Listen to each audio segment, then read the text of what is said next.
Welcome back. Now a look at the other events in the state.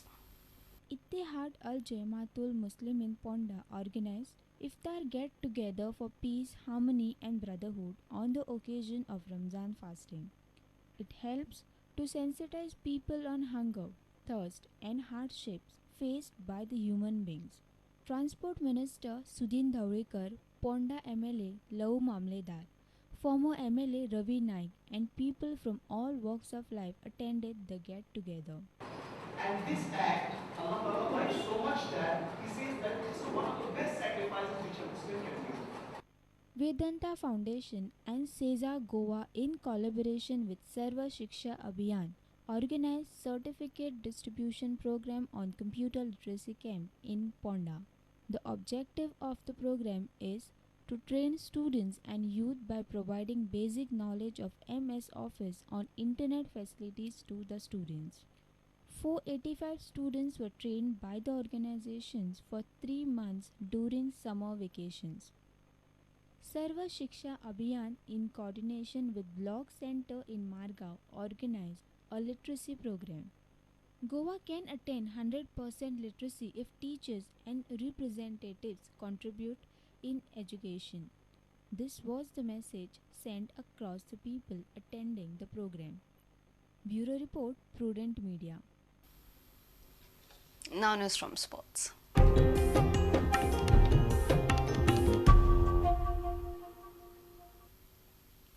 The Goa River Marathon has grown in stature after its fantastic first two editions. The third River Marathon will be held on 9 December with additional events like a 10-kilometer run being a part of this program by Vasco Sports Club. Entries have already started flooding in. This time, the Goa River Marathon has achieved a milestone of being one of the top 5 marathon events in the country.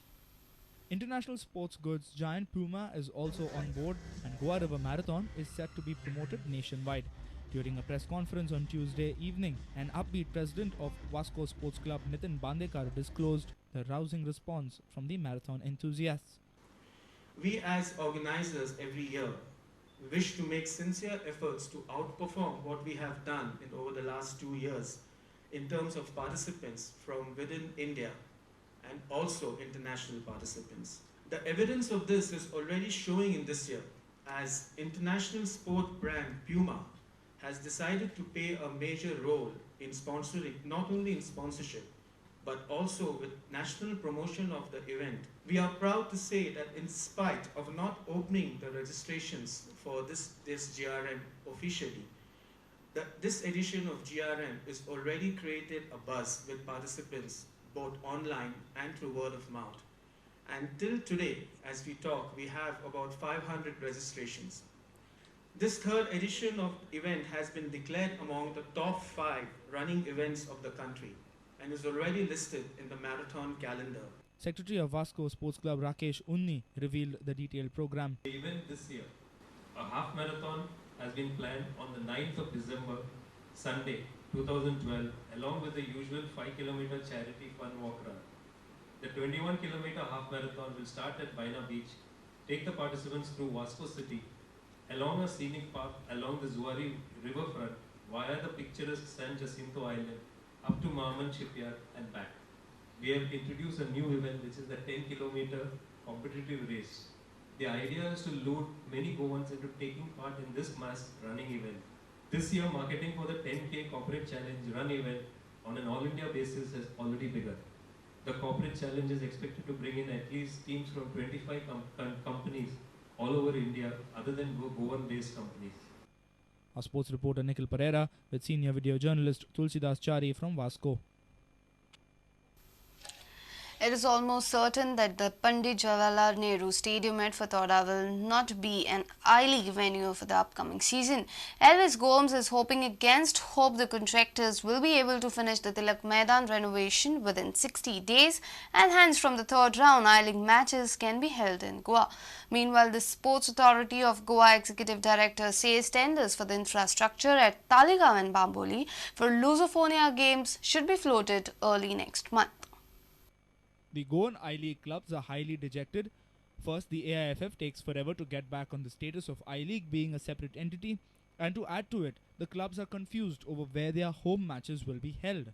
But Elvis Gomes has laid the venue dilemma to rest for now. Because the first round I had requested the I-League clubs to postpone maybe by a week or so. And if that happens, then definitely the work should be completed. As far as the Fatorda stadium is concerned, I cannot commit anything at this juncture because the work is huge, humongous proportion, and therefore it will be best left to the contractor who will take up the work. I have invited the I-League clubs the other day. They had a meeting with our consultant, and I told them to work it out between themselves.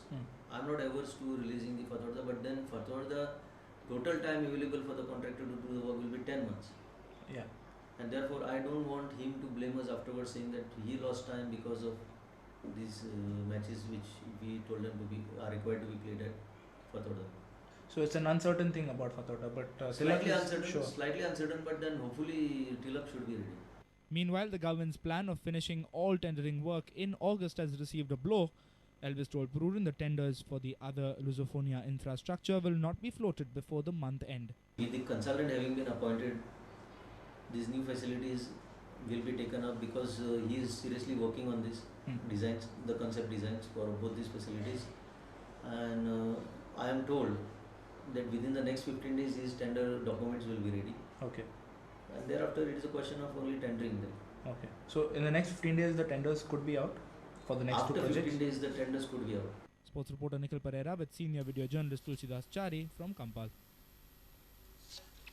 Indian-American astronaut Sunita Williams displayed the tricolour on board the International Space Station and wished Indians a happy Independence Day.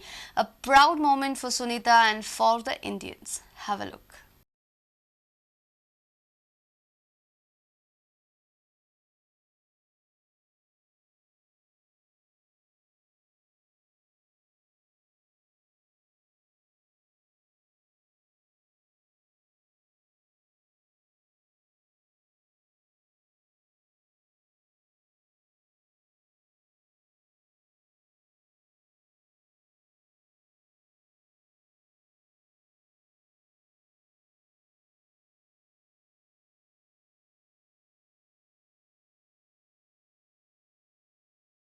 Know, I'm half Indian. My father's from the state of Gujarat, so I'm very familiar with the customs and cultures of India, and I'm just so proud to be part of the celebration today.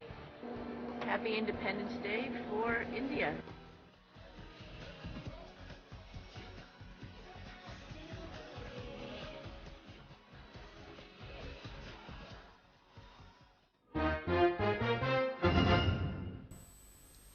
If you have missed our bulletin, log on to www.prudentmedia.in or follow us on Twitter at PrudentGoa.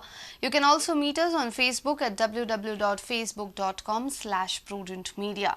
And with this, we come to an end of this news bulletin. Take care and keep watching Prudent Media. Goodbye.